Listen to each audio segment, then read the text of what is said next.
Hi everyone, welcome back to our channel.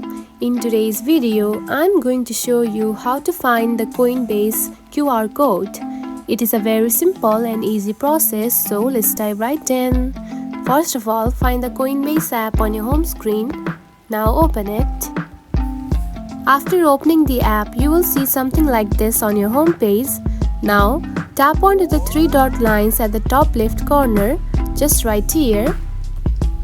Then here we can find the option of receipt. Now simply tap on it.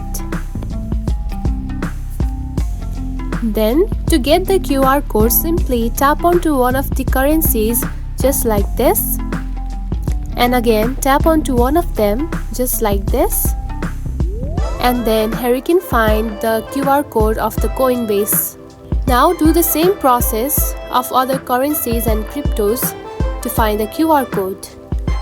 And that's it. This is how you can find the QR code in the Coinbase app. If you found this video helpful, don't forget to like and subscribe for more tips. Thanks for watching.